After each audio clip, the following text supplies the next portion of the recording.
inicio lo que sería la segunda ponencia magistral que les traemos, es la que presenta el doctor Mario Enrique Fuentes Carrasco.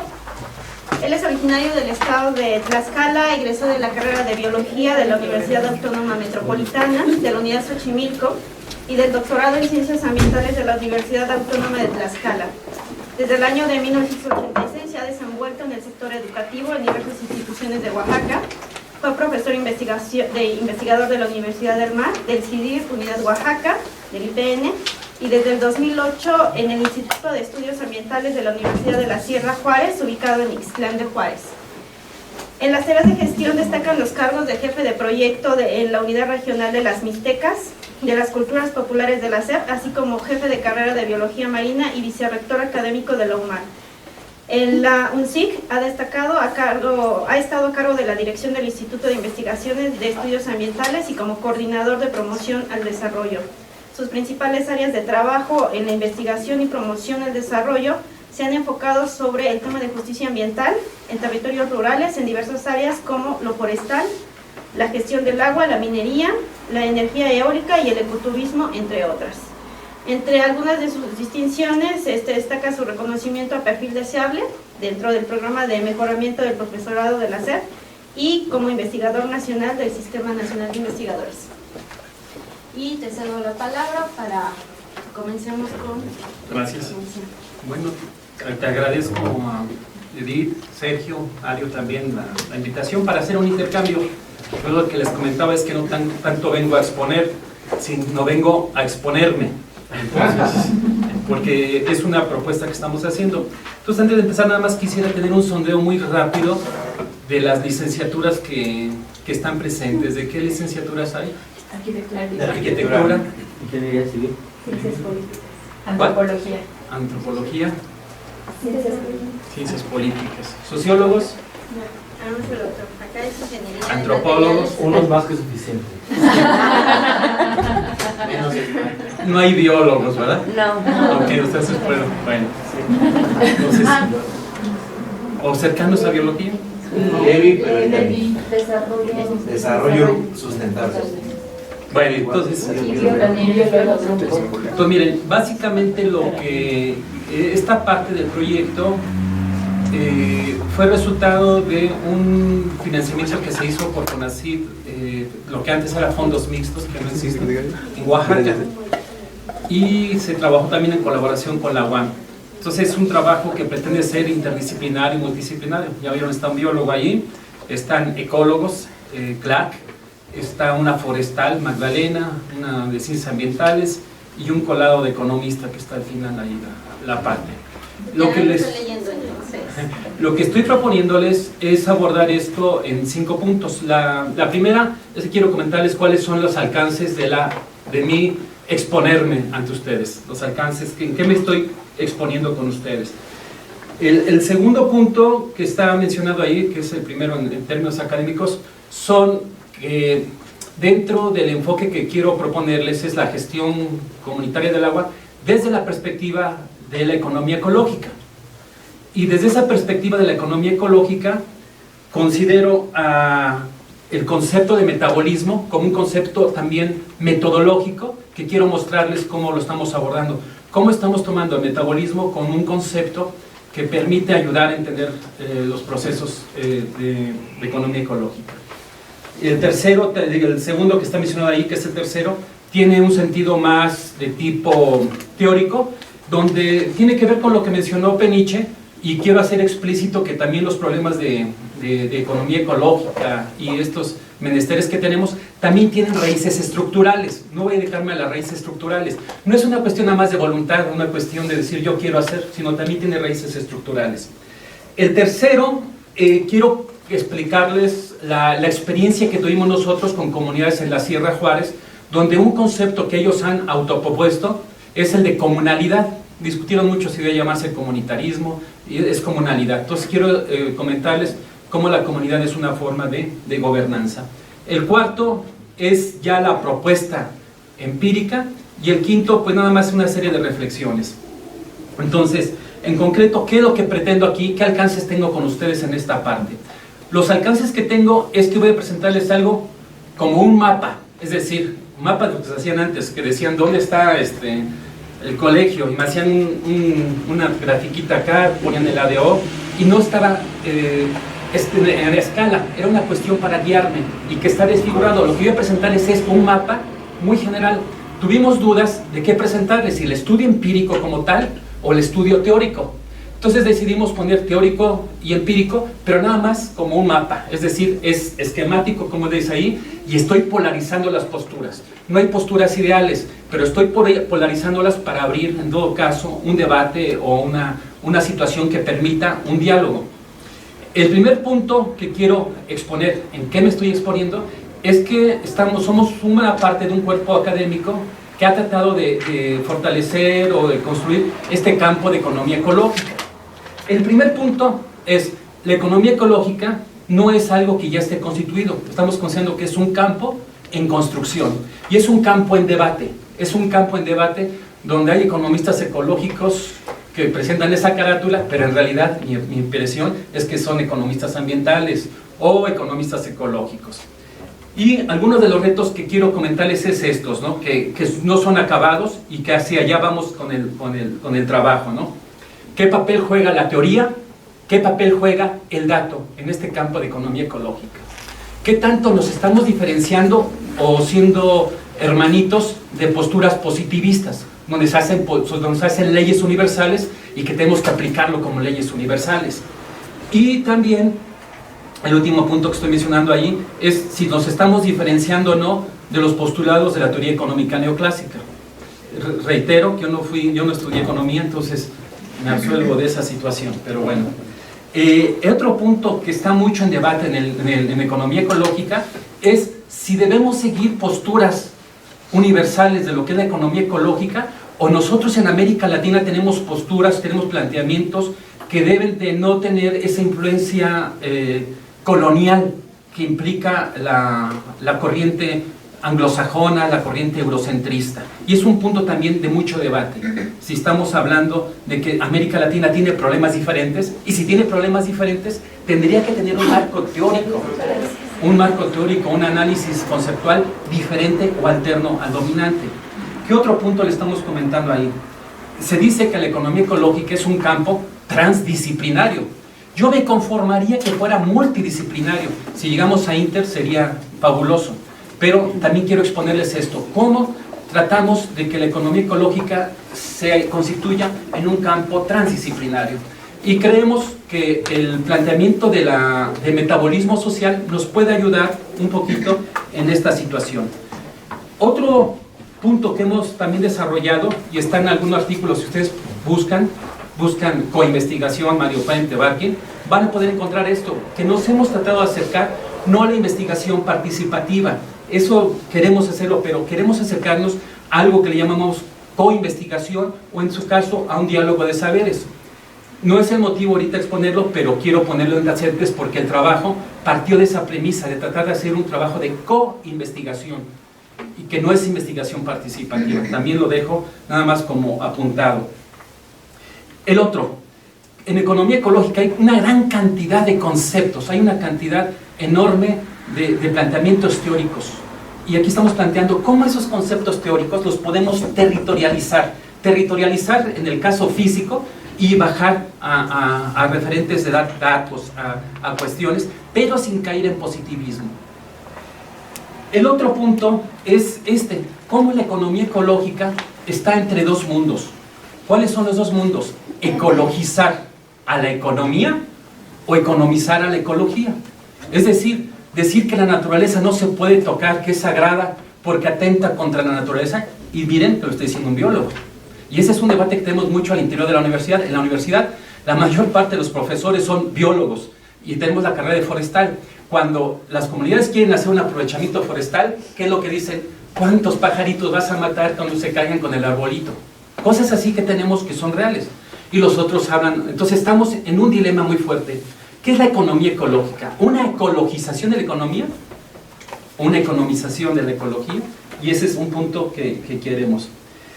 En concreto, queremos con este trabajo que se realizó durante desde el 2014, 2015, 16 y apenas el 18 lo concluimos, es tratar de ver si las experiencias comunitarias, las experiencias de las comunidades, pueden contribuir a realizar una economía ecológica diferente, una economía ecológica que llaman algunos radical, de raíces, o en su caso, una economía ecológica desde abajo. Cuando me refiero a desde abajo, me refiero a la construcción no desde la academia únicamente, sino desde las propias comunidades. Es muy cómodo a nosotros como académicos hacer sugerencias, pláticas y decir hagan esto, pero en realidad las comunidades son las que pueden o no realizar algunas actividades, no por consejos paternalistas de nosotros o ecologistas.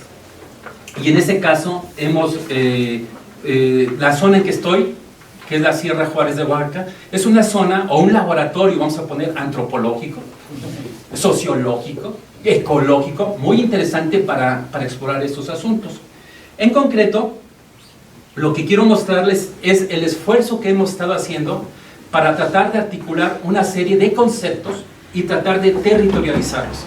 En esta ocasión, en este seminario, les propongo acercarnos a 3 conceptos fundamentales de economía ecológica. El primer concepto que les propongo acercarnos, no explicarlo, es el concepto de metabolismo social.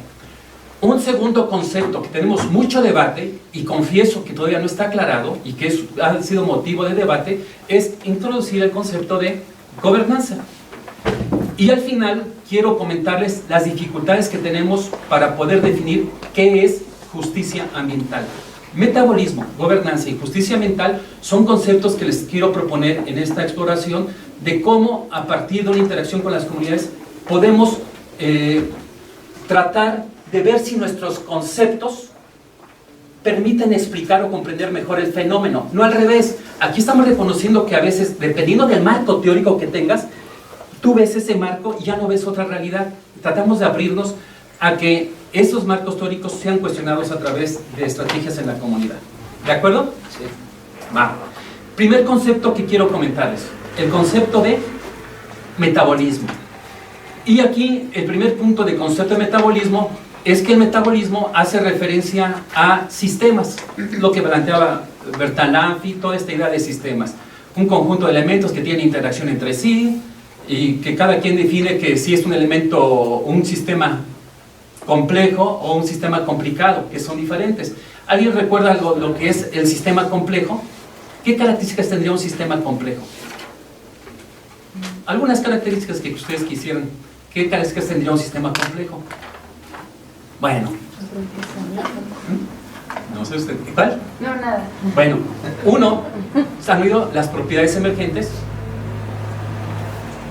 O voy a ponerlo en una manera más cursi. Hay un poema de Mario Benedetti que dice que codo a codo somos mucho más que dos. ¿Qué quiere decir que codo a codo somos mucho más que dos? El sistema es más que las partes que lo componen. Ajá, el todo es más que la suma de sus partes. Y que hay otros conceptos de recursividad. Es decir, que nosotros cuando queremos hacer, y esa es la tendencia que hacemos nosotros con las disciplinas, es que la complejidad la descomponemos, es el método analítico, para poderlo entender mejor. Pero al descomponerlo ya no vemos las interacciones. Entonces, ese es un problema que tenemos presente nosotros en varias disciplinas, porque las disciplinas nacen de un método analítico, de descomponer. Hoy está de moda el método sintético, integrar, pero el analítico no estoy cuestionando, el método analítico nos ha ayudado para avanzar en muchas cosas, pero nos dejamos de perder la complejidad y las relaciones que hay, las relaciones que nos se generan. Y el concepto de sistema es un concepto muy utilizado por la teoría económica neoclásica. Está en el corazón de la teoría económica neoclásica. Y su sistema es muy sencillo. Estoy simplificándolo demasiado, pero es un sistema en donde hay una circulación, hay un flujo continuo. Y lo han visto miles de veces, creo, cuando han tenido sus clases de economía. Entonces, hay un flujo y tiene que ver con el mercado de bienes y servicios, con el mercado de factores de producción. Y este concepto de sistema tiene otras características. Parte de la premisa de que todos somos egoístas, del actor racional. Si no partiera del actor racional, perdería sentido. 2, plantea que hay un equilibrio entre la oferta y la demanda. Plantea que entre menos que este mercado va a permitir la autorregulación del sistema. y que el Estado, entre menos Estado, más se autorregula, y que la función fundamental es resolver el problema de la asignación, es decir, qué comprar, bueno, qué obtener, qué producir y cuánto producir. El mercado nos va a decir cuánto y qué producir. Y ese es el fundamento del sistema cerrado. En el caso estoy simplificando lo que había puesto atrás, lo simplifiqué aquí para poder después hacer un ejercicio. ¿Sí? ¿Lo ven? Es la misma, pero... Ok. Entonces, vamos por partes. Entonces, voy a tratar de ver qué es la economía ecológica según uno de los gurús de este campo, que es Martínez Alier. No sé si lo han oído. Sí. Martínez Alier. Sí, Martínez Alier ha hecho una serie de aportaciones muy interesantes. Dice, entre otras cosas, que el objetivo de la economía ecológica es tratar de buscar, y él, fíjense, desde el principio está planteando territorializar, es de buscar indicadores de la sustentabilidad, indicadores. Y después, más adelante, hace una definición interesante, donde dice que la economía ecológica lo que trata de examinar es el metabolismo social. Entonces, en sus planteamientos junto a Martínez Alier, con otros economistas ecológicos como Daly, plantean que podemos abordar la relación economía-ecología a partir de sistemas, y que básicamente tendríamos dos tipos de sistemas. El sistema económico, que es el que les comenté a ustedes, de la circulación de mercancías, de servicios, y el sistema, vamos a decir, de la naturaleza, que puede ser el ecosistema. Otro concepto fundamental que se ha utilizado en lugar de ecosistema, un concepto que ha tenido mayor riqueza, no sé si he oído, en lugar de ecosistema, algunos plantean utilizar el concepto de paisaje, porque el paisaje permite también territorializar algunas cosas. El concepto de ecosistema es muy interesante, pero es muy abstracto. Entonces, aquí Martínez Alier dice, tenemos dos tipos de sistemas. El primer sistema, el económico, nos resuelve, aparentemente los economistas neoclásicos dicen, el problema de qué producir y cuánto producir. Y el sistema ecológico nos va a proveer de los recursos. Pero aquí falta un tercer sistema. Tenemos el sistema económico y el sistema de naturaleza, la biosfera. Entonces vamos a seguir jugando con el ejemplo que teníamos del esquema anterior. En el esquema anterior teníamos únicamente esta parte, a ver si no se menciona, teníamos nada más esta parte de la economía, tampoco se alcanza a ver, pero ahora incluimos con verde otro sistema, el sistema ecológico o la biosfera. Y con la biosfera tenemos que el sistema económico depende, el sistema ecológico, ahí de los ecosistemas, proporcionan 26 funciones ecosistémicas, 26 funciones. Las dos más básicas son que la naturaleza sirve como insumo de cosas, pero la otra función de la naturaleza es... ¿Sí? Esa es una de las funciones. La segunda función de la naturaleza, más general, ¿cuál creen que sea? Uno, que nos provee los insumos, energía y materia. Y la segunda... Restaurar. Puede ser, de manera elegante sería reservorio, de manera normal sería basurero. Es decir, por ejemplo, la atmósfera y el mar son los más importantes elementos de la biosfera que permiten la recepción de los desechos de materia ya entropía, con alta entropía o con baja entalpía.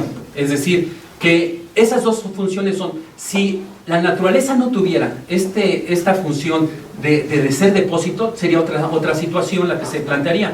Y curioso, el concepto de problema ambiental viene de esto. ¿Qué es un problema ambiental? ¿Qué es un problema ambiental? El problema ambiental es cuando la capacidad de los recursos renovables se extrae, es decir, estamos extrayendo más materia biológica de la que puede renovarse. Por ejemplo, los ingenieros forestales plantean sus programas de manejo en los bosques forestales y dicen, voy a extraer 10.000 metros cúbicos de este bosque. Y su estudio está avalado porque el bosque tiene capacidad de recuperar más de 10.000 metros cúbicos. Si el bosque tuviera capacidad de de recuperarse 8,000 metros cúbicos, no se aprueba el programa de manejo. Lo mismo con la parte de los desechos. ¿Qué tanta capacidad tenemos para que los desechos, el dióxido de carbono es un proceso normal hasta cierto punto, pero ya rebasamos, ¿saben ahorita cuántas partes por millón ya se pasó de partes por millón de carbono? Ya rompimos el récord de 400 partes por millón. Entonces ya estamos, ya es irreversible, como lo comentaste, ya es irreversible. Estamos saturando.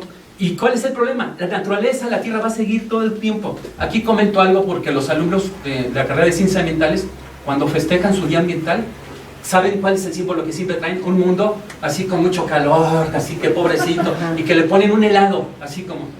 La naturaleza sigue. Hoy el oxígeno es fundamental, pero en una etapa de la evolución de la vida, el oxígeno era un veneno. Entonces, voy a la siguiente parte.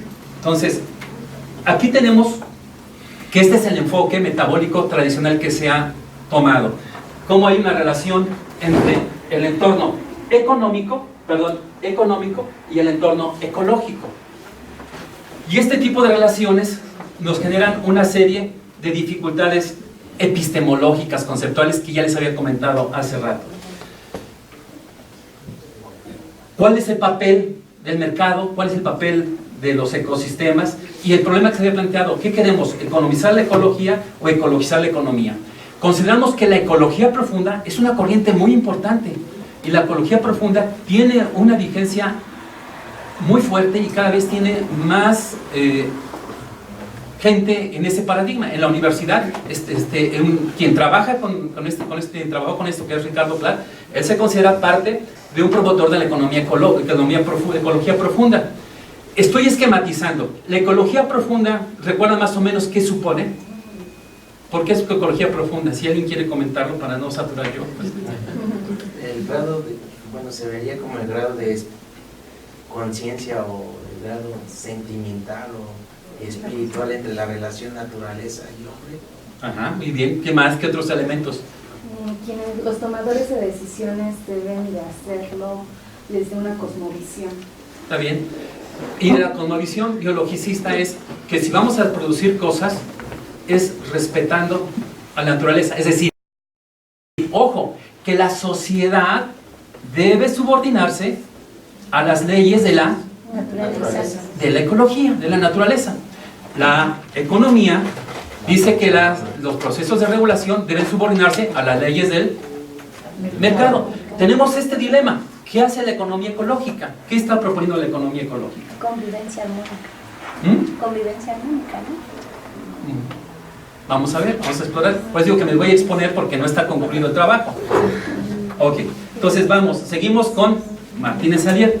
Y Martínez Alier dice, está bien, tenemos estos sistemas, el sistema económico y el sistema ecológico. El siguiente sistema que tenemos es el sistema social. Es decir, no por decir económico, que es un aspecto social, vamos a decir que es económico y separamos. La relación de lo social es fundamental para entender esto. Y lo pueden leer de manera explícita ahí. La estructura social, la sociedad estructura las relaciones. Entonces, voy a ponerlo aquí en esta parte. Voy a ponerlo de manera explícita. Dice, la relación economía ecológica está mediada, determinada, influenciada por estructuras sociales, es decir, estructuras de poder. No tan solo es una cuestión de voluntad de nosotros querer tener un mejor mundo, como esta niñita, por la de los memes. No tan solo es una cuestión de voluntad, es una cuestión también de tipo estructural. Es decir, hay relaciones estructurales que determinan esta situación. Entonces, lo que estamos poniendo aquí es que las estructuras sociales, las estructuras de poder, determinan o influyen los flujos que pasan en el ecosistema. Aquí tenemos varios flujos. Tenemos flujos de dos tipos: energéticos, que se genera después en entropía. Aquí, al calor disipado, ya es una entropía, ya no se puede utilizar. Si hay algo que es lineal, es la entropía. Y tenemos otros que pueden ser reciclados, por así decirlo, que son materiales. Entonces tenemos flujos también de materia. Y lo que se está planteando aquí, lo pongo con rojo, es muy interesante. No tan solo se plantea que es un problema de consumo, también se plantea que es un sistema de producción, es decir, el consumo es una fase, ya estamos involucrados en todo esto, pero es parte de todo un proceso productivo, porque es muy fácil catalogar sociedad de consumo, y que sí es una parte de la realidad, pero parte de la realidad es que hay estructuras que permiten la producción de esas mercancías y con todo su carga ideológica. Y el otro punto que estamos planteando es la biosfera. Entonces ya tenemos identificados ahí las dos esferas, económica, biosfera, y nos falta la tercera. Entonces, paso rápidamente. Voy a saltarme algunas de las diapositivas para ir directamente a lo que me interesa. Aquí es la que me interesa. Entonces, lo que tenemos ya aquí es, para hablar de metabolismo, es identificar 3 tipos de sistemas. El sistema más general, que es la biosfera, el sistema que domina, que es el sistema económico, pero con amarillo mucho más nítido estamos poniendo la sociedad. Aquí Bailey proporciona 2 o 3 conceptos interesantes. La biosfera se puede medir que si estamos hablando a un aprovechamiento de una escala, si podemos hablar de una sustentabilidad. Cuando hablamos de biosfera en positivo, de si es adecuado o no, se está hablando de una sustentabilidad, una economía sustentable. En el caso de la economía, lo que trata de resolver es el problema de la asignación, y el problema que tenemos con la teoría económica neoclásica es que con el problema de la asignación trata de resolver también todos los demás problemas, entre esos la distribución. Lo que se está planteando en la economía ecológica es que el mercado sí puede contribuir hasta cierto punto en la distribución, pero a la vez no, porque plantea, sobre el actor racional, plantea la idea de que entre el beneficio de uno, ¿se acuerdan de lo que dice Adam Smith, el panadero, el cervecero? Recuérdenlo, ¿qué dice? No es la benevolencia. A ver, díselo, Sergio, si quieres. ¿Se acuerdan? Lo clásico, con los clásicos. No es la benevolencia del panadero, del carnicero, y puso cervecero. Producir, sino que produce, no por beneficiar a la sociedad, sino que produce porque eso le va a permitir un interés particular, y es una cuestión egoísta para su beneficio, pero dice, aquí es la moraleja, dice, pero el egoísmo es positivo porque cuando nosotros queremos maximizar nuestro beneficio individual, beneficiamos a la sociedad. Y ese es el individualismo etológico que está planteado todo esto, que fomentemos el individualismo porque a la larga va a fomentar un interés de la sociedad. Y aquí tenemos varios problemas. Puede existir en la parte económica, una forma de distribuir la riqueza. ¿Cómo se distribuye la riqueza? Bueno, mal, pero me interesa mal. ¿Cuáles son los mecanismos que sirven para distribuir la riqueza?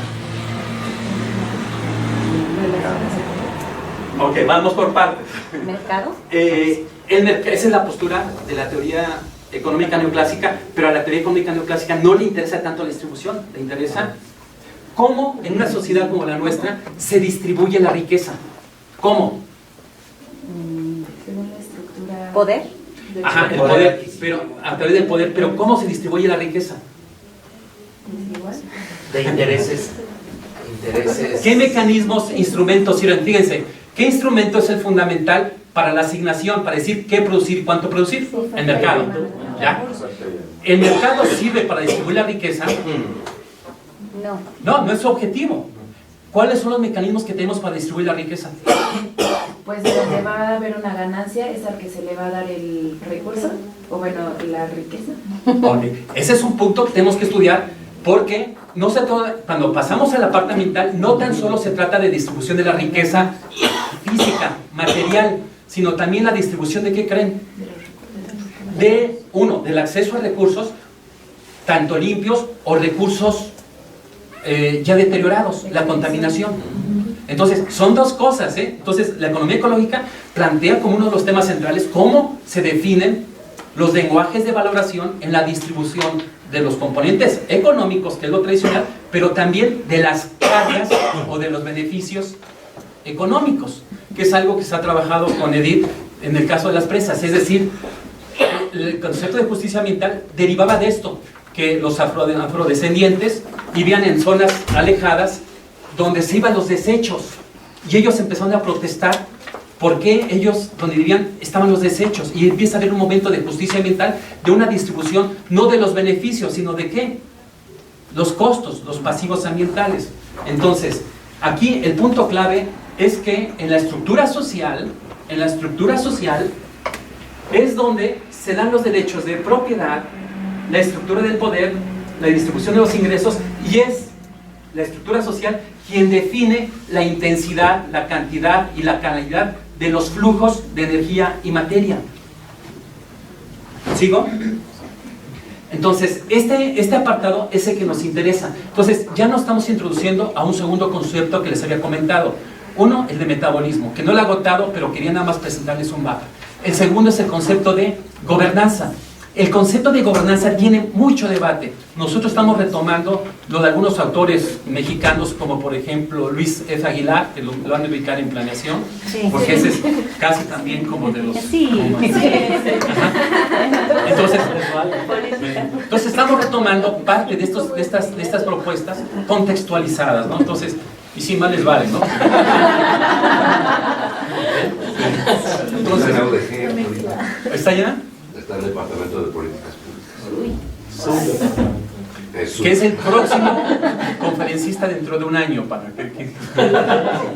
Bueno, ok, entonces vamos por parte. Entonces, no me interesa entrar ahorita en esta parte del debate de gobernanza en el sentido que lo manejan políticas públicas, sino jalarlo de políticas públicas al asunto que nos interesa, que es la distribución de los costos y beneficios de tipo ambiental. Entonces, primer punto. Les comenté desde el principio que cuando vamos a hablar de metabolismo, quiero dejar claro que también es un problema estructural. O sea, no es un problema de voluntades, así de que yo quiero ser pacifista y tal. Es también un problema que tiene que ver con la lógica del capital. No voy a meterme aquí con ustedes a hablar de la lógica del capital, que ustedes son expertos, pero la lógica del capital cambia mucho después de los fines de la Segunda Guerra Mundial. Hasta los 70s, el capitalismo está en su máximo esplendor y hay una distribución de la riqueza.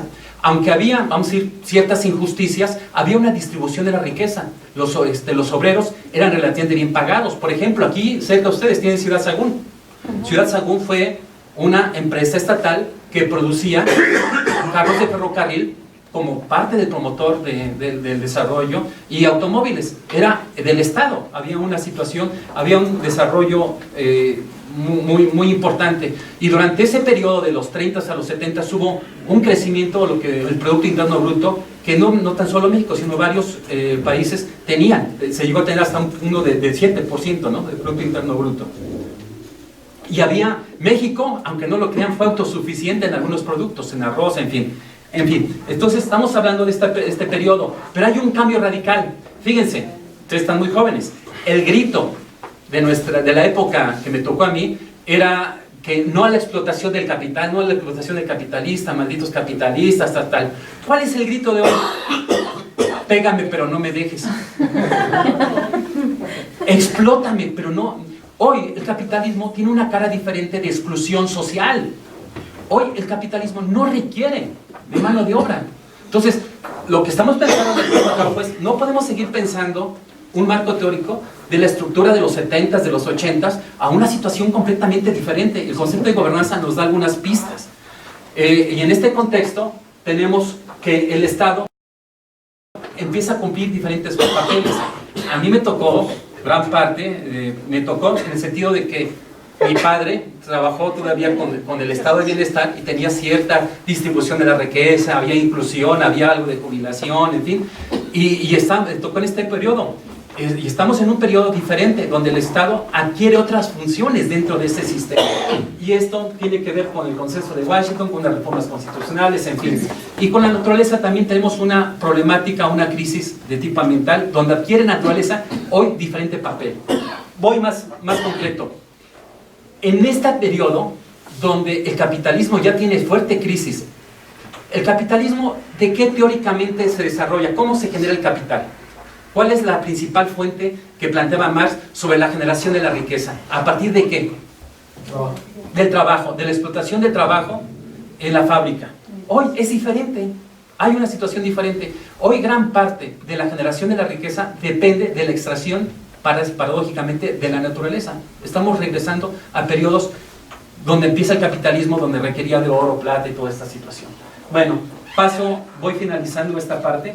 Entonces, los territorios latinoamericanos tienen características completamente diferentes a las características de los territorios europeos. Por lo tanto, tenemos condiciones diferentes que tenemos que valorar. La biodiversidad es un elemento clave. Hay una idea, ¿se acuerdan? ¿Han visto ustedes algo del consenso de los commodities?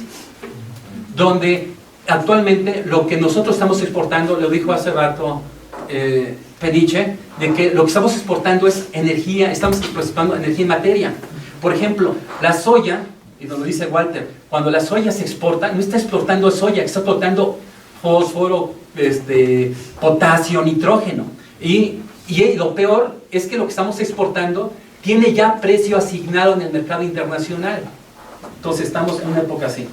Bueno, voy más rápido para poder... Y dentro de todo esto, en economía ecológica le ha dado mucha importancia a algo que le llama los movimientos ambientales, los movimientos de resistencia, los conflictos. Pero la ecología política y la economía, y lo pueden ver en el Atlas de Justicia Ambiental, ha hecho referencia a dos tipos de movimientos de justicia ambiental. Uno, los movimientos de justicia ambiental que negocian con el Estado la distribución ¿de qué? De la riqueza. Y es lo que dice Evo Morales. Evo Morales dice que acepta el desarrollo de las industrias, de los proyectos, pero él va a redistribuir la riqueza. Hay otros grupos sociales que dicen, yo no quiero que distribuya la riqueza, no quiero esos proyectos. Y hay otros movimientos que lo que están haciendo es una resistencia. Y lo que queremos exponerles en este caso, con el caso de la gestión del agua, es que tenemos otro tipo de movimientos que no han sido tan visibles, que son movimientos subterráneos, pero por no ser explosivos, por no estar peleándose directamente por el Estado, no aparecen como movimientos de justicia ambiental. Son movimientos no visibles y son los movimientos que más vemos en la gestión del agua, que no se enfrentan, algunos se enfrentan directamente, otros no se enfrentan directamente. Entonces, voy concluyendo. A finales de la década del siglo pasado, se da un fenómeno emergente, donde el Estado empieza a descentralizar sus funciones, empieza a descentralizar parte de sus funciones a entidades no gubernamentales o no estatales. Y en este caso, uno de los puntos fundamentales que empieza a descentralizar es el papel de los bienes públicos. ¿Cuáles son parte de los bienes públicos? Minerales, el agua, el viento, el suelo.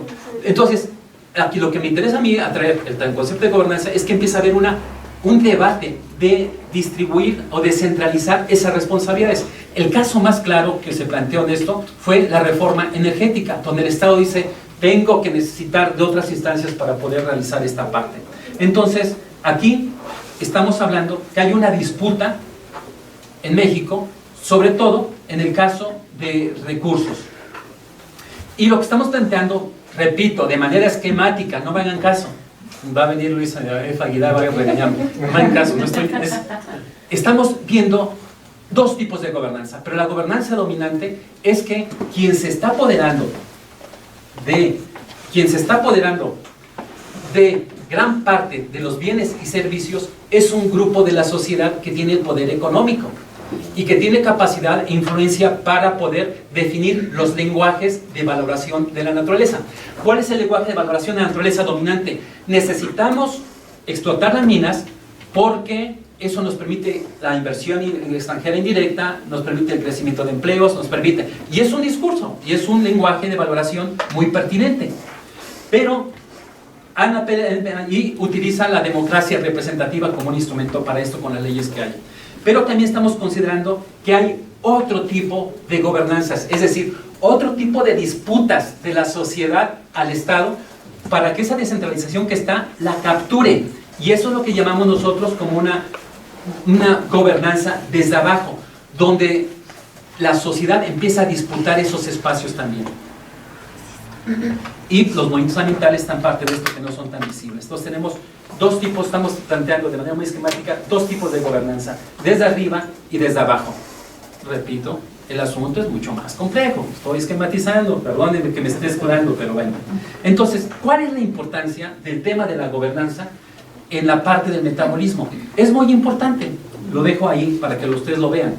La gobernanza es la parte de la esfera de la sociedad donde se discuten los lenguajes de valoración de la naturaleza y se disputa en última instancia cómo queremos que sean los flujos metabólicos, la velocidad de los flujos metabólicos. ¿Recuerdan? Los flujos metabólicos es cuánto entra al sistema económico y cuánto sale. Entonces, la esfera social lo que hace es disputar la velocidad de los flujos, la cantidad y la calidad. Generalmente, fíjense, hay una cosa curiosa. La gran parte de la disputa es que se trata de privatizar la parte del insumo y se trata de socializar la parte de la expresión. Entonces, estos asuntos nos ayudan a entender mucho más la gobernanza. Y la gobernanza nos indica quién va a cargar con los costos y beneficios económicos, pero también los de tipo ambiental. Entonces, esta es una contribución interesante de la economía ecológica, que incorpora la distribución de la parte ambiental, tanto los beneficios de tener, por ejemplo, agua, o como los no beneficios, como tener agua contaminada. Sigo, paso a la tercera sección.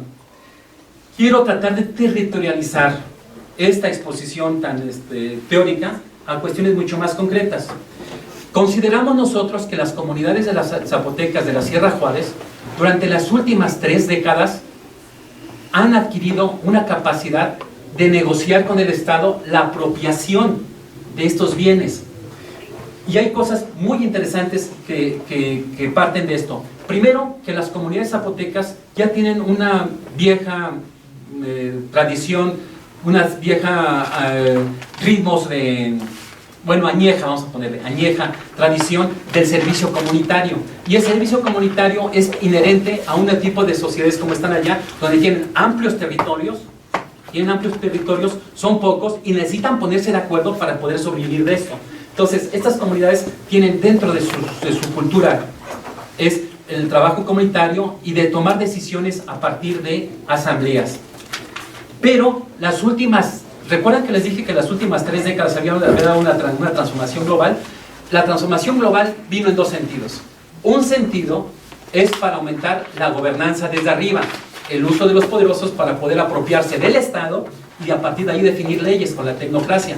Pero también en esta lucha por la gobernanza han existido una serie de leyes, una serie de reformas que han contribuido a que los pueblos indígenas recuperen gran parte de su capacidad de negociación. Aquí estoy poniendo algunos puntos, que es que a partir de las últimas 3 décadas, las comunidades zapotecas, no puedo hablar de automismo, de aquí no sé todavía, han tenido esa capacidad para poder negociar con el Estado, ya que el Estado está deshaciéndose de sus funciones. Hay una reconfiguración de las comunidades y les explico en 3 casos. 3 casos son los siguientes.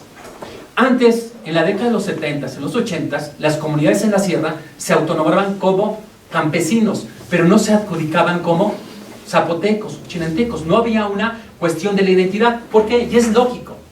Porque cuando te definían zapoteca o indígena, era para excluirte. Entonces, ¿cómo vas a llamarte zapoteca si te van a excluir? Y a partir de una serie de situaciones que estoy mencionando ahí muy brevemente, ha empezado a darse la situación que cuando te nombras pueblos originarios o zapotecas, adquieres ciertos derechos que no tenías antes. Y esto tiene que ver con el acuerdo de la Organización Internacional del Trabajo, el 169, que lo tienen que recordar, ¿se acuerdan de los pueblos originarios? Donde empieza a reivindicar esta situación en la década de los 80s, es pionero. Pero después vienen unos cuates en Chiapas, que se ponían algo, y que empiezan a meter en la agenda nacional la importancia de diferentes tipos de derechos y plantearon, fíjense, los zapatistas primero plantearon, entre otras cosas, no si nosotros estamos incluidos, o sea, ¿por qué nos excluyen? Y plantearon una serie de cosas, ¿no? Que después vamos a ver que quepan muchos mundos en este mundo. Ellos plantearon, no podemos transformar el mundo, pero déjenos transformarlos, que nuestros mundos vivan en ese mundo. Y las últimas acuerdos son, que es cuando se dio con Fox, no sé si recuerdan, están muy jóvenes, pero en el 2001, donde se hizo la reforma de la Constitución, donde se elevaron los derechos, Y en la ONU avala esto también, y actualmente está en debate esta situación. En las comunidades antes se elegían por partidos políticos. A partir de la emergencia de toda esta situación que se está dando, vieron la posibilidad que las comunidades definieran por sistemas normativos internos. Entonces, eso es un asunto muy importante que parece no relevante para el tema, pero es relevante porque quita un conflicto de partidos políticos y permite menos conflictos en las comunidades para elegir sus autoridades municipales. ¿Qué otro punto estoy mencionando?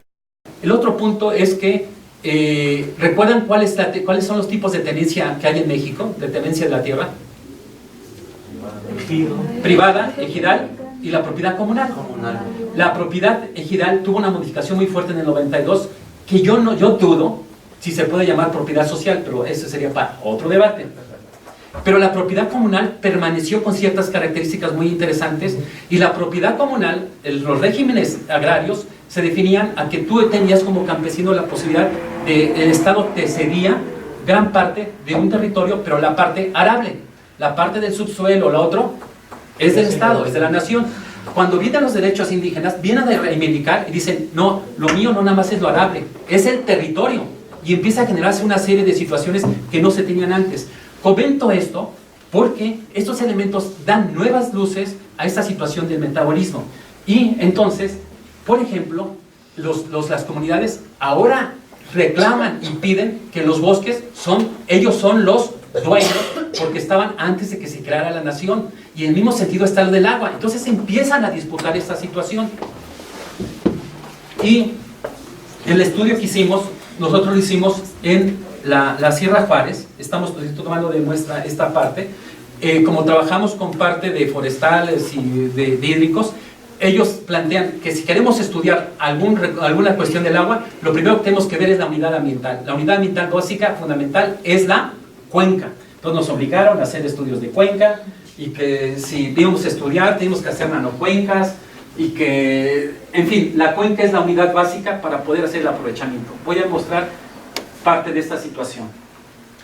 Y lo que quiero mostrar es cómo empezaron a manejar esta parte. Entonces lo que hicimos es un recorrido de una serie de partes de donde ellos toman su agua, se la distribuyen. Tienen una serie de estructuras que muchas son realizadas con tequio. ¿Saben qué es el tequio? El trabajo comunitario. El trabajo comunitario para la comunidad, y que no tiene remuneración. Que por cierto en la década de los 80 era anticonstitucional. Porque si haces un trabajo y no te lo pagan, es anticonstitucional. Entonces, y este era para la comunidad. Entonces, bueno, voy cerrando. Entonces, lo que hicimos es, vamos a analizar cómo gestionan el agua las comunidades desde el enfoque del metabolismo social o de la economía ecológica. Lo primero que hicimos es identificar que al menos tenemos dos grandes sistemas. El que está afuera, que es el sistema, que es la cuenca, y el otro que es el sistema social. Ahorita, para cuestiones de simplificación, no estamos considerando el económico. Y tenemos con rojo el flujo del agua. Tenemos una entrada y tenemos una salida. Hay un flujo. Y este flujo, a su vez, lo comentamos, que el flujo del agua se trata de manera política de una disputa por el flujo. El flujo, hay una gobernanza desde arriba, que pueden ser las concesiones o las asignaciones, y la comunidad que plantea su derecho a ellos manipular o gestionar el flujo del agua. Estamos en una disputa por el control del flujo del agua, es decir, estamos en una disputa por la autonomía. Aquí identificamos tres grandes segmentos del metabolismo. El proceso de apropiación, es decir, los procesos de apropiación, que empieza la apropiación en identificar las zonas de recarga, la conducción del agua, hasta el consumo. Y el tercer componente del metabolismo que estamos viendo es, ya que consumiste, nos cuestionaron, cuando mandamos el artículo nos comentaron que qué término tan feo de excreción, que habíamos puesto otro. Pero una de las observaciones fue esa, que no pueden utilizar otro concepto no tan grotesco, pero bueno. Entonces, tenemos tres, estamos identificando estos flujos, que al menos el flujo del agua pasa por tres elementos. La apropiación, F0A, F0B, consumo, y la excreción. Y sale y se regresa otra vez al sistema. Para la Conagua, el sistema Esta parte forma parte a la entrada, forma parte de Conagua, los manantiales son regulados por Conagua, y después ya pueden entrar al artículo 115 constitucional, donde el municipio sí puede manejar esto. Y cuando se regresa, también tiene que, es competencia de Conagua. Ok, entonces seguimos. Y aquí lo que estamos introduciendo nosotros es que la gobernanza es la que determina los flujos. Y nosotros lo que hicimos es identificar 3 tipos de flujos de gobernanza. Acá están los flujos físicos del agua, rojos, ¿sí? Y tenemos otros flujos que no son físicos, que son flujos de labor, de actividad. Y decíamos, la comunidad determina 2 tipos de cosas. La comunidad determina si ese flujo, cómo estamos afectando o no la vulnerabilidad hídrica. Es decir, ¿qué hace la comunidad para tener menor vulnerabilidad hídrica? Es un concepto que lo propuso una de las compañeras. ¿Qué significaría vulnerabilidad hídrica? Que desde que pasa, desde la zona de carga hasta que sale, ¿qué hacemos para que no haya problemas de escasez del agua? Y el otro es tipo de acciones que hace la comunidad para poder distribuir el agua de la manera más justa y equitativa entre la población. Son 2 cosas diferentes. ¿Se ubican?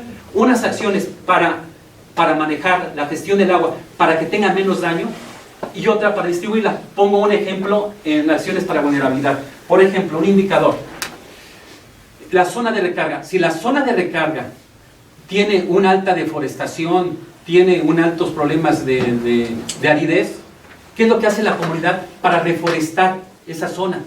Y ese es una especie de indicador. ¿Qué tanto compone la comunidad, por ejemplo, los medios de conducción del agua? Hace acciones para que sea menos vulnerable. Por ejemplo, si la parte del consumo, ¿cómo hace para que no se desperdicie? Voy a poner unas palabras más concretas. Que no se desperdicie el agua, ¿sí? ¿Cómo hacer para que no se desperdicie la cantidad de agua? Y cómo hacer para que se distribuya mejor el agua. Entonces, y aquí ya tenemos acciones.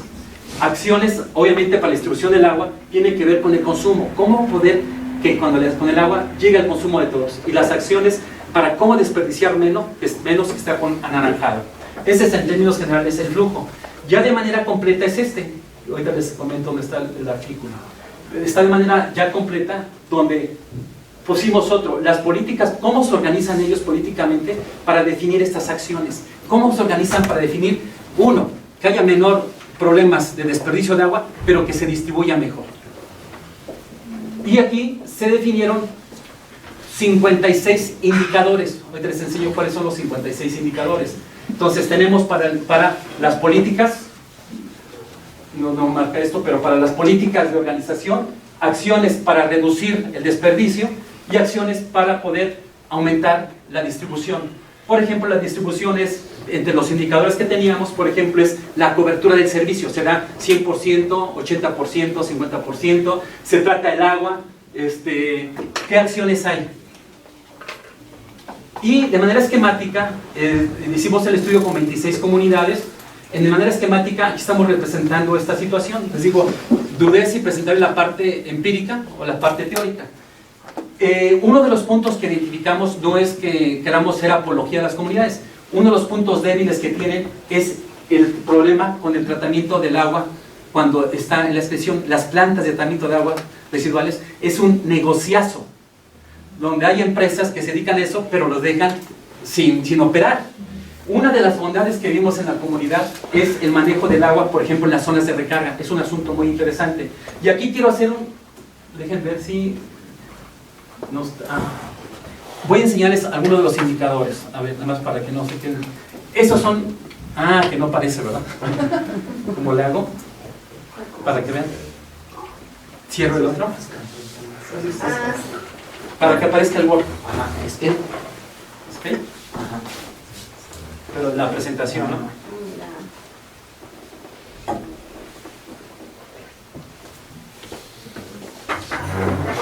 Gracias. Ya se movió el cable, ¿no? Ninguna señal de nada. Ya, estamos de acuerdo. Ya, Explotó. Se colapsó. ya se sopla. Me pasó la resiliencia. Está chido esa idea, ¿no? Sí.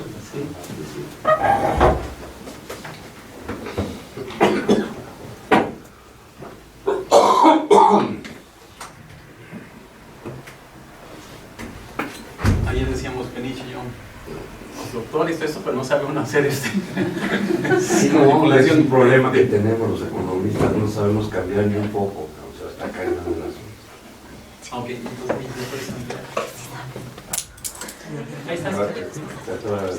Joan Macho, Ok. doctoras, Pues miren, como 20 doctores. el asunto interesante que tenemos es cómo bajar aspectos empíricos toda esa parte teórico que estamos haciendo. Entonces, ¿cómo lo puedo bajar? Entonces tenemos varios indicadores por flujos. Los flujos que tienen que ver con cómo desperdiciar menos agua, y tenemos indicadores de vulnerabilidad, por ejemplo, lo que les dije, de zonas de recarga, la línea de conducción del agua, acceso al agua. Dejen ver, si me ayudas, cómo puedo bajar. Y hacerles un... Ay, ya lo me hice otra cosa. O sea, que podemos recorrer para que tengan una idea. Se llama brecha digital. Alfabetismo digital. Sí, pero quiero que vean algunos. Por ejemplo, ahí. A ver, ahí. Por ejemplo, miren, en el área de recarga del agua, un indicador era interesante. Más del 80 o 100% tiene cobertura vegetal, y veíamos con qué tipo de árboles, se le da una valoración. Se da una valoración, en este caso, ¿qué? 4 puntos. De 60 a 80, de 0 a 20, se le da una valoración. Si me ayudas a bajar otros para que vean lo de justicia. Fuente de abastecimiento, de quién está, si son las condiciones. A ver otro. Por ejemplo, ahí que disponibilidad de accesorios y repuestos. Esta parece una cuestión insignificante, que si tienen repuestos para poder componer las fugas, y también es un asunto, voy a ponerlo más bien. Tienen todos los accesorios, tubos, rebases, tal. Sí, 4. Tienen todos o casi todos los accesorios, tienen algunos, de estos detallitos también de cuánto cuidan el agua. Y vamos al de justicia para que me interesa que vean ellos. Mantenimiento, prevención. Ahí, a ver, sigue. Manejo en el hogar, por ejemplo, aquí también hicimos manejo en el hogar, excelente, materiales adecuados, de buena calidad, no se presentan fugas en las comunidades, tal. El de justicia, está abajo, un poquito más abajo.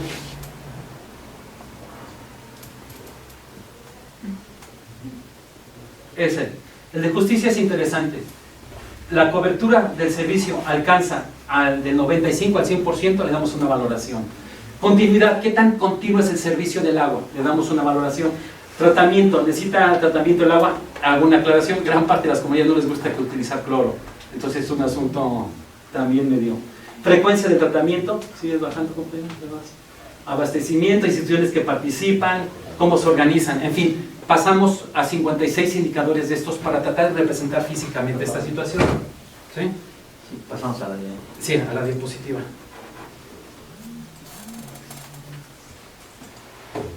No se asusten, ya estoy acabando. Este es el principio.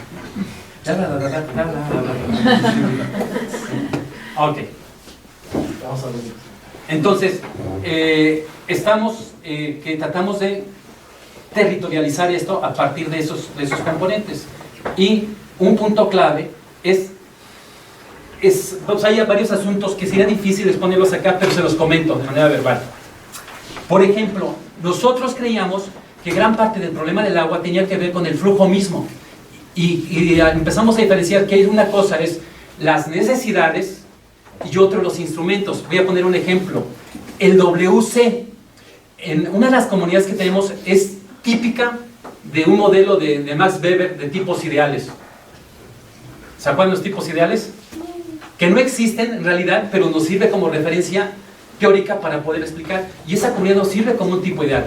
La comunidad, se llama Benito Juárez, empezó a tener problemas de abasto del agua. Ya no le llegaba la cantidad de agua que antes tenía. Y empezó a notarlo de una manera muy drástica a partir de cuánto venían los ríos y demás.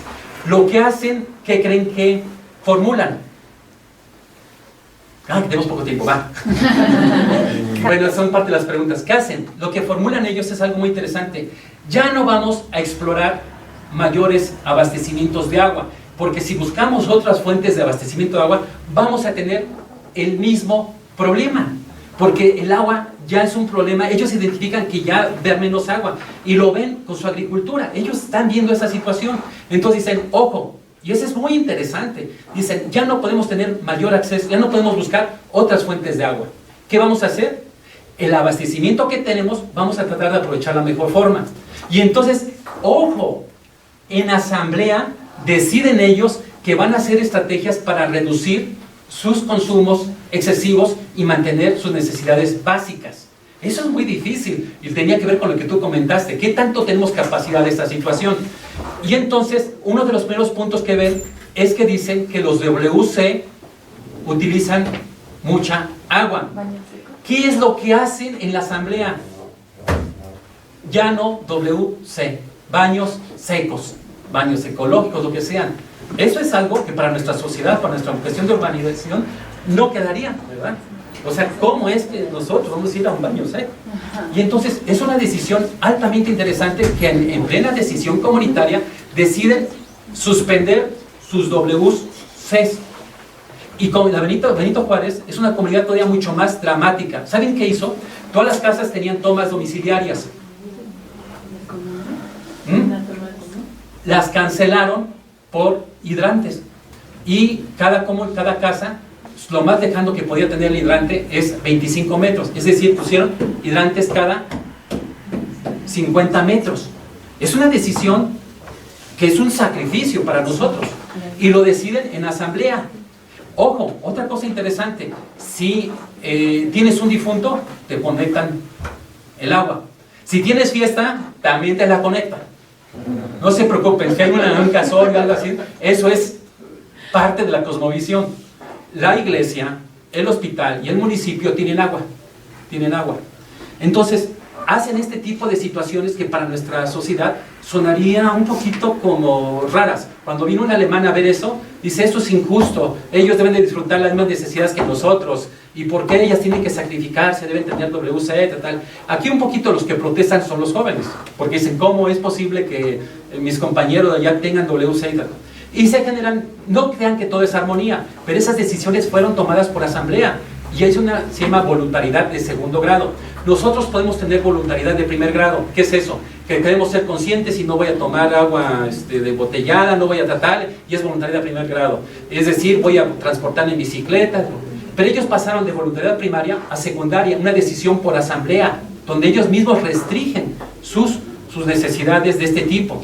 No estoy diciendo que no tengan las necesidades cubiertas, sino que hacen un sacrificio adicional. Y hay problemas, ¿no? Por ejemplo, la gente joven no le gusta esto. No le gusta que sus padres hayan tomado esta decisión de que no haya redes, que no haya... E incluso rechazaron la pavimentación de sus calles. Y eso es algo que los jóvenes dicen, ¿vamos a seguir siendo pueblo o qué? Y detallitos como, por ejemplo, ellos tienen un centro de ecoturismo y tuvieron el dilema. El dilema es, ¿los acomodamos a como estamos nosotros o les proporcionamos WC, les proporcionamos agua? Detallitos de esos tienen en debate, o sea, no es toda una situación armoniosa, bonita y todo, pero ahí van, y eso les decía que es de tipo ideal porque esto es una cuestión emblemática de cómo las comunidades, en algunos casos, renuncian a ciertos satisfactores, pero sin renunciar a las necesidades básicas. Y entonces, en conclusión, lo que estamos planteando aquí es que estas comunidades permiten aportar una serie de cosas interesantes, ¿no? Que diferencien entre lo que son las necesidades básicas y los instrumentos. El WC, ¿qué es? ¿Es una necesidad? Es una necesidad creada. Entonces, aquí lo que tenemos que ver en planificación, cuáles son las necesidades y cuáles son los satisfactores. A veces los instrumentos nos atrapan como necesidades. Okay. Segundo punto, ya les comenté, que ellos dan un voluntarismo, una decisión de segundo grado, que lo implementan de manera adecuada y que controlan gran parte de los instrumentos y tienen cierta autonomía, ¿no? Y nos dan ejemplo de una diferente racionalidad económica. Ya concluyo con esto, se los dejo así nada más para que lo lean. Es que es muy importante el control de los medios de donde se generan los recursos, pero también de los instrumentos, porque los instrumentos llevan el gen, a veces el gen maldito de que un instrumento puede generar mayor tasa de metabolismo. Y hay varios asuntos, pero me quedo con esto y estamos planteando que tenemos que cambiar el concepto de justicia ambiental. El concepto de justicia ambiental tradicionalmente se considera como esta parte, como la distribución, lo que está, dice concepto convencional de justicia ambiental, distribución de recursos que permita satisfacer las necesidades de las naciones presentes y otorgue otros derechos a otros grupos. Pero también tiene que ver con lo que dijo hace rato el compañero sobre que no podemos tener el mismo concepto de justicia ambiental del siglo XXI que del siglo XX. En el siglo XXI, el siglo XX era, si alguien requiere más recursos, que haya más recursos, pero los recursos son limitados. Entonces se trata de buscar medidas que permitan conciliar que también la naturaleza requiere para sobrevivencia de nosotros tener una recarga de esta situación. Entonces, parte del planteamiento está expresado en este documento, donde se detalla con mucho más finura los detalles teóricos, metodológicos, y pues bueno, gracias.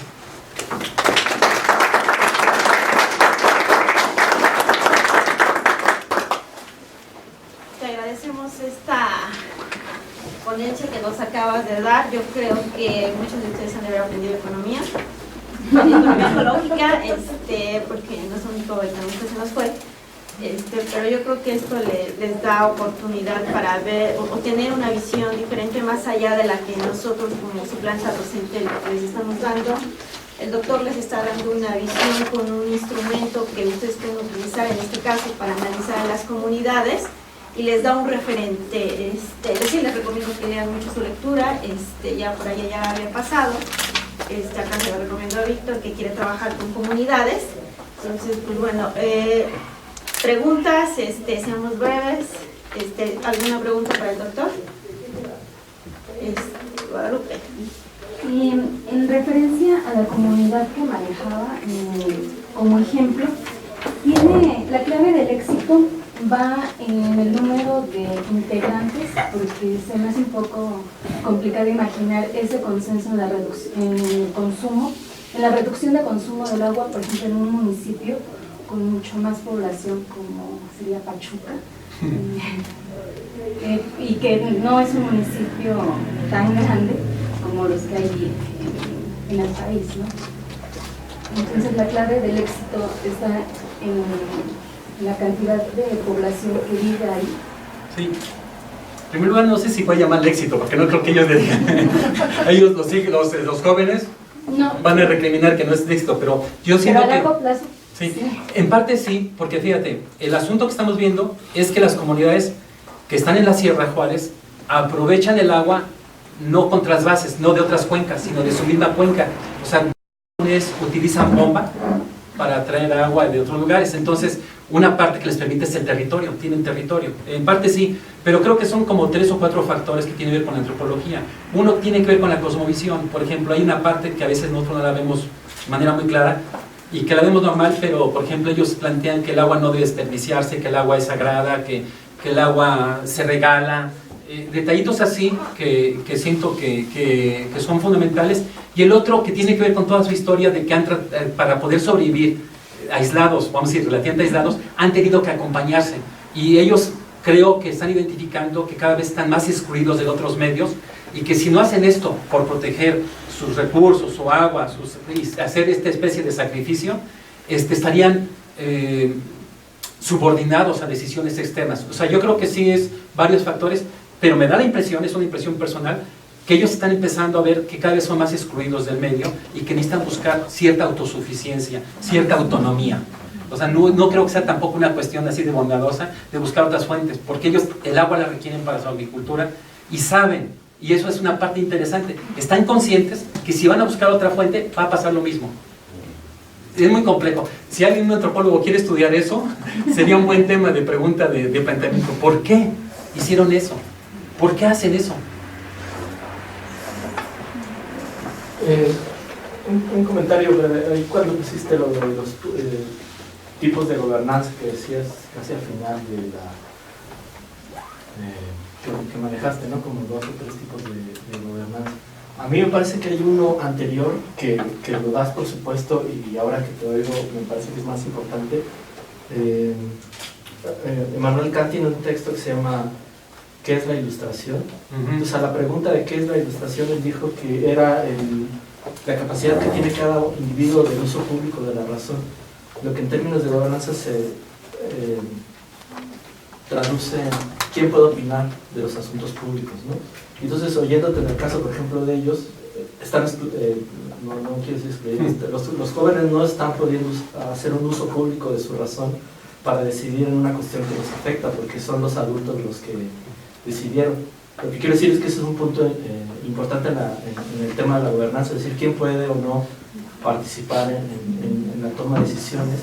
Y creo que como modelo, pues sí, pues hay que discutirlo, porque la gobernanza, digamos, en la modernidad, desde la Revolución Francesa, se construyó a partir de la idea de los derechos individuales. Así es. Como individuo, yo tengo, pues, en teoría garantizados ciertos derechos, ¿no? A cuestiones como esta de, pues, si yo quiero tener baño, pues, ¿no?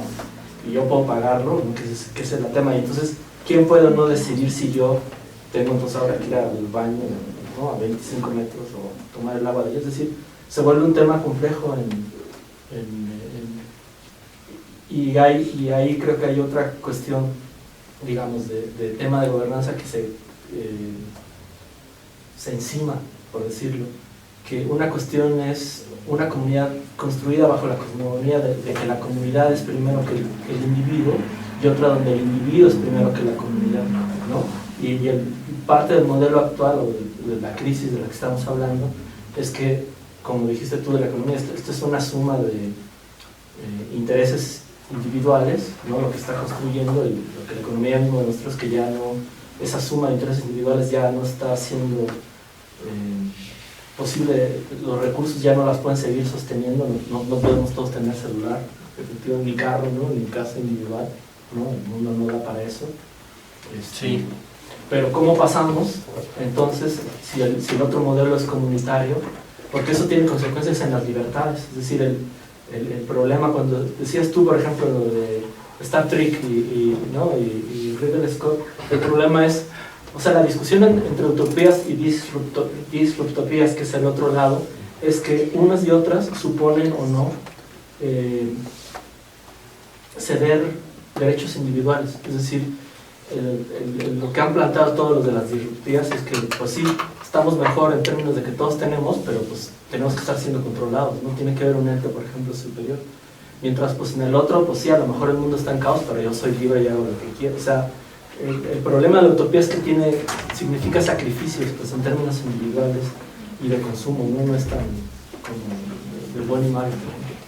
Sí, creo que este es el punto clave de la decolonialidad, de la interculturalidad. Es decir, nosotros fuimos formados bajo la racionalidad capitalista modernidad, y nosotros somos hijos de Hobbes y Locke.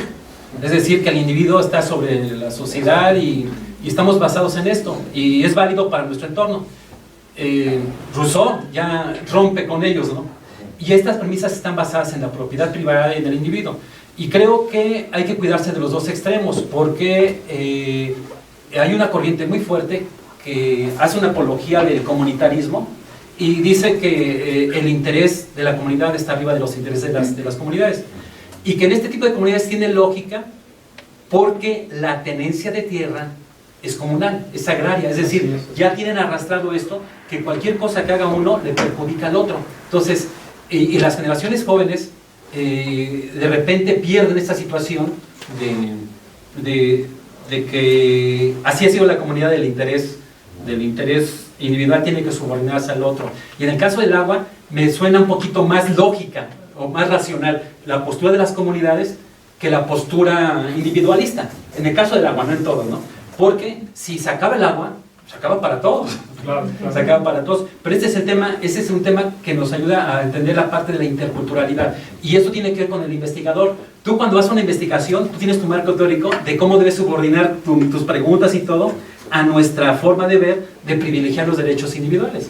Y eso es muy común en la sierra, porque, por ejemplo, las asambleas dicen están excluidas las mujeres. Desde la cuestión de género ya viene fuerte, están excluidas. Lo que pasa que en la comunidad agraria no es por individuos, es por familias. Y el señor va en representación de la familia. Y hay casos extremos en comunidades donde sí hay una, digo, depende de las comunidades, no quiero idealizar, pero Claro. en algunas comunidades se presenta una estación y otra. Por ejemplo, es interesante en Benito Juárez, y quería que lo comenté hace ratito, porque es una comunidad donde está dividida religiosamente. La religión vino a dividirlos, pero la religión que viene se apropiaron de los elementos comunitarios. Por ejemplo, la religión plantea que no hay que hacer fiestas del pueblo, pero plantean una fiesta del día del pueblo, de Benito Juárez. Entonces llegan a conciliar cosas así, o otras cosas que tengan que ver, por ejemplo, que no tenían día, ¿no?, de patrono, de ni modo que sea Santo Benito Juárez. Sería medio contradictorio, ¿no? Pero es día del pueblo. Y llegan a conciliar.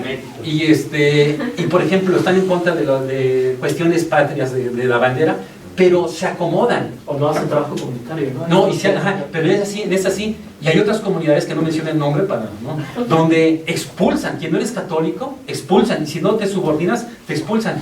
Pero a lo que voy es que hay comunidades que han logrado conciliar el individualismo con el comunitarismo. Benito Juárez me parece que ha sido una por negociación, pero casi, yo estoy seguro, por sobrevivencia un poquito, por decir, Claro. no estamos. Pero sí estoy de acuerdo.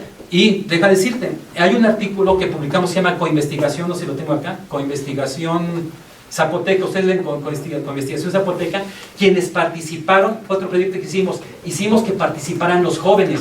Es decir, el proyecto fue, oigan jóvenes, ustedes recuperen la historia de sus comunidades, exprésenlas y comenten qué hay. Entonces, eso fue una estrategia interesante donde participaron los jóvenes.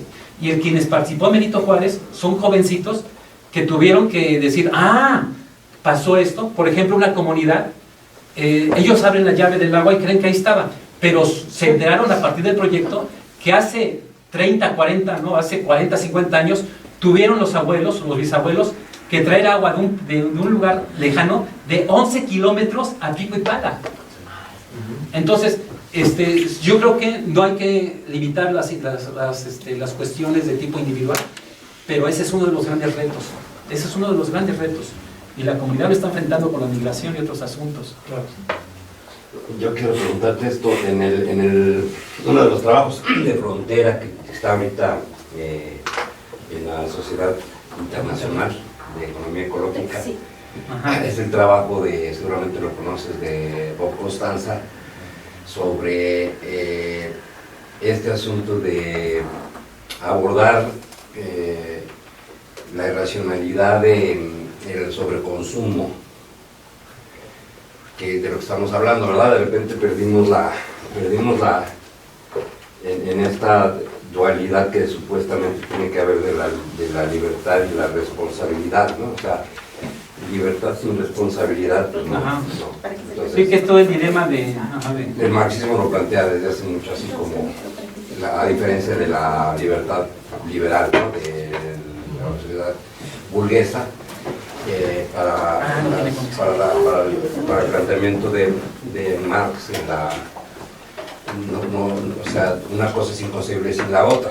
Entonces, si tú como sociedad dejas de tener responsabilidad, ya no solo sobre ti, porque pues ese es el acercamiento de Costanza, de que no es ya no se trata de una irresponsabilidad con respecto al medio ambiente y sobre las siguientes generaciones, sino sobre uno mismo, ¿no? O sea, la diferencia de lo que te decían a ti o a mí cuando nos hablaban del medio ambiente, de que si no cuidas el medio ambiente, tus hijos van a eso.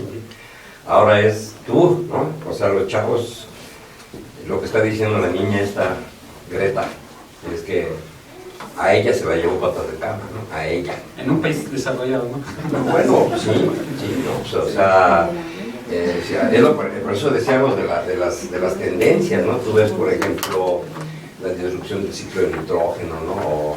Las abejas. O la biodiversidad. Estamos hablando de décadas. O sea, en 10 años van a empezar, según si siguen así las tendencias de destrucción. Un chavo que tiene ahorita 20 años, cuando esté en plenitud de su trabajo, de su vida profesional, ya el mundo en el que vivimos va a ser muy diferente en términos del acceso a los recursos naturales y al bienestar. Y el problema es que ahorita no lo ves, porque nuestra habilidad de entender los procesos de degradación ambiental no corresponden con la capacidad que tienen nuestros sentidos de entender la dinámica y la fuerza con la que está pasando esto. Entonces, Bob, lo que el planteamiento de Costanza es que esto es un asunto que tiene que ver más con una psicopatología, ¿no? O sea, el libro este último que escribió sobre la adicción, ¿no? Él trata el problema de... O sea, él hace un símil de cómo tratas a un adicto al alcohol o a la pornografía o a las... O sea, la adicción es lo de menos, ¿no? Sino cuál es el comportamiento y los triggers, ¿no? Que hacen que una persona que tiene este problema no lo pueda controlar. Y entonces hace el mismo análisis con la sociedad de consumo en Estados Unidos y Europa. Y entonces igual los tratamientos. O sea, lo que recomienda son aquellas cosas que tú le puedes decir a un adicto que haga para que deje su adicción. Es la manera en que lo abordan las comunidades en Estados Unidos y en Europa de tratar este asunto como un enfermo, como un problema de psicopatología social, ¿no? O sea, entonces yo lo que veo que en estas comunidades indígenas, y es la pregunta que te quiero hacer, cuando tú lo abordas, tú lo ves realmente como un problema de, o sea, de eso,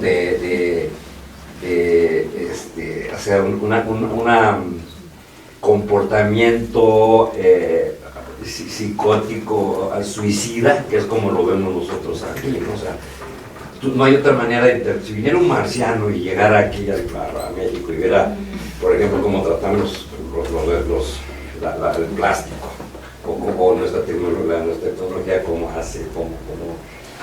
utiliza el CO2, y se están suicidando, ¿no? Hay un problema, o sea, no se dan cuenta, es un problema psicológico. ¿Lo ves así en las comunidades indígenas? O sabes que ahí se desvendes, no les importan las próximas generaciones, nada más están viendo en ellos mismos. O sea, ¿ese es el trigger para hacer lo que están haciendo o cuál es? No sé, sería muy difícil, cada comunidad es diferente, pero en general el agua es un tema que sí les preocupa. Y es muy obvio, ¿no? Son comunidades que así están aisladas, Ya voy a ponerte un ejemplo.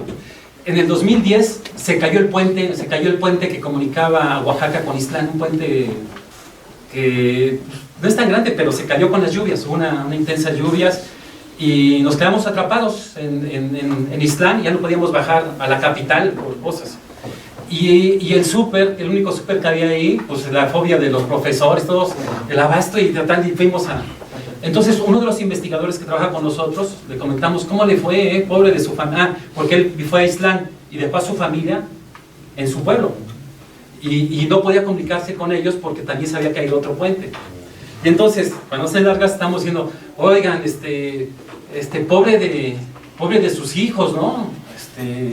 Están aislados, no tienen comunicación, y usted está preocupado, ¿y qué hacemos? Dice, no, yo dije, pobre de los profesores, tienen que ir al súper para abastecerse.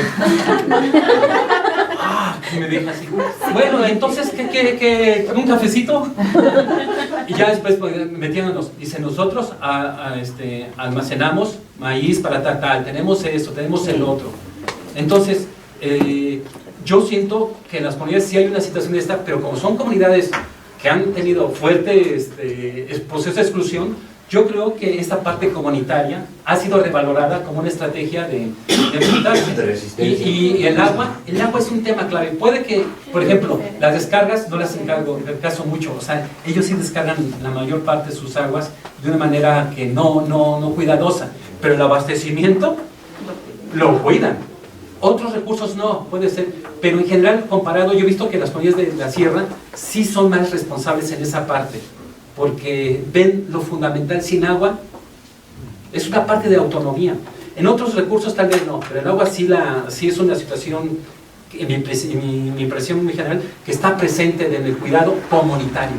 Y por otra cosa, porque solamente ya es una cuestión legal, que solamente desde la comunidad agraria pueden reclamar el derecho que esa agua es de ellos. Y eso requiere asamblea. Claro. Sí, no individualmente, así. No hay una sesión de derechos. No hay sesión de derechos individuales. Hay conflictos porque, por ejemplo, Estlán y Rapulalpan están vendiendo agua, pero el agua es comunitaria, es de las empresas comunitarias. No pueden venderla individualmente, o se las venden individualmente, les cobran su impuesto para que lo den a las comunidades. Pero ahí tiene que ver la tenencia de la tierra también, tiene un problema estructural. Sí,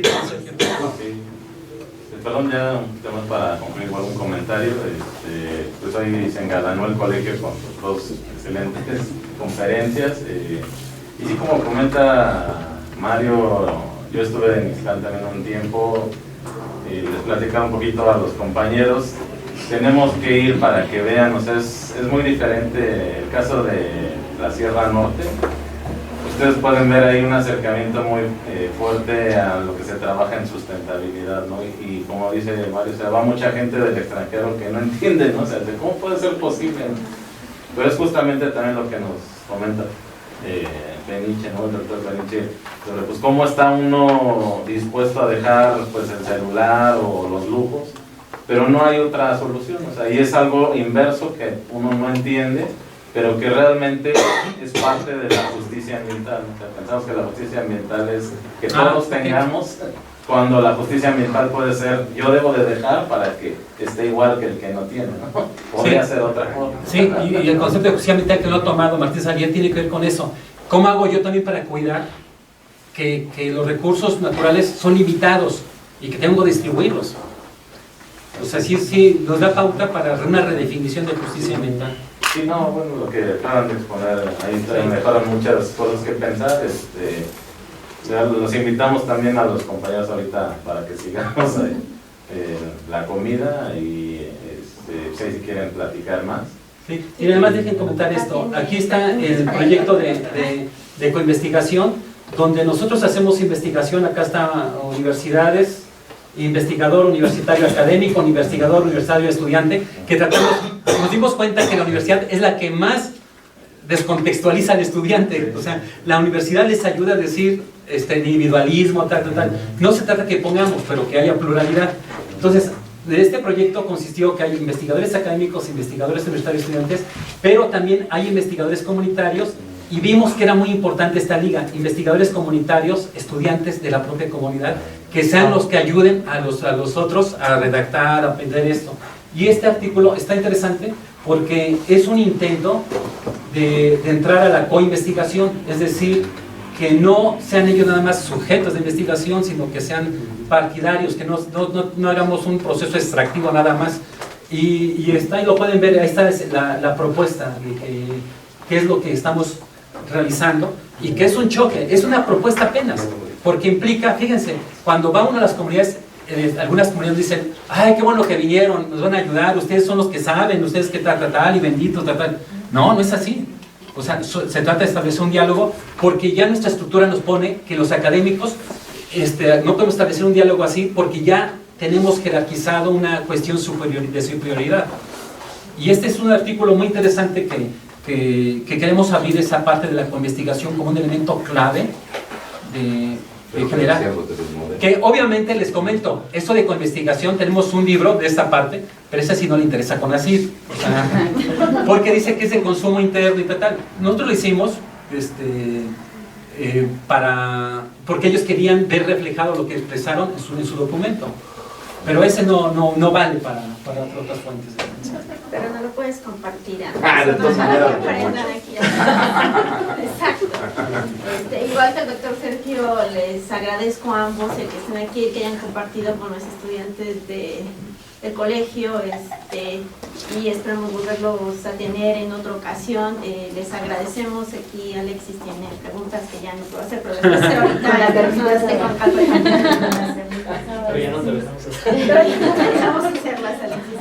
2 veces lo dejaron. 2 veces.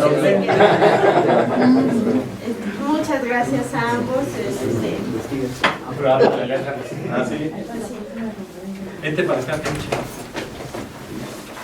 Tenemos que ir a Guadalajara, a Oaxaca. Ya tenemos Ya invitaciones. ya bolas. Guarda la pregunta para él. Guarda esta pregunta. Entonces, ¿qué entrenar? Que pues no estuvimos muy atentos, pero lo poquito que estuvimos, la verdad es que estuvo interesante, pero al final para nosotros pues doctores, lo que más queremos, interpretamos que sea para ustedes. Espero que haya sido de su agrado. Me pareció que con 4 minutos quedé muy contento, tanto como para los alumnos como los que están de práctica. Entonces, doctor, de parte de la doctora Ruiz, muchas gracias por acompañarnos. Les damos un pequeño presente, ¿no? Y sus constancias. Sí, ¿lo podemos leer? Sí, para que... Leemos solamente uno, ¿no? No. Sí, lo leemos. Voy a nombrarlos a Constancia, al doctor Mario Enrique Fuente Carrasco y Salvador Peniche Camps por su participación como ponente de la conferencia magistral. Doctor Mario, la conservación del agua, una mirada desde las comunidades en el marco del Seminario Permanente de Ciudades, Innovación y Medio Ambiente, celebrado los días 26 y 27. No, nada más para dar el nombre de tu ponencia. En el caso del doctor Peniche, la disputa por el agua del Río Verde y la huella hídrica de los Altos de Jalisco. Les agradecemos. Al contrario. Gracias.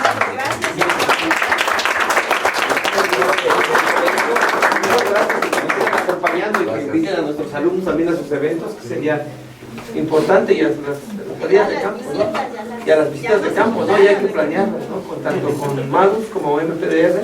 Le decía aquí a la doctora que yo estoy en la Junta Académica del Doctorado en Geografía y Ordenamiento Territorial de Guadalajara, y me llevo la misión de la doctora tratar de buscar espacios de colaboración para que los estudiantes de esta maestría del área de geografía puedan tener algún tipo de comunicación inicial, ¿no? Para ver por dónde está el asunto.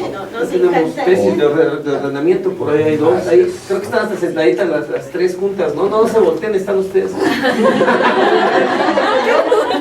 Pero cualquiera, ¿no? Hacer el doctorado, entonces,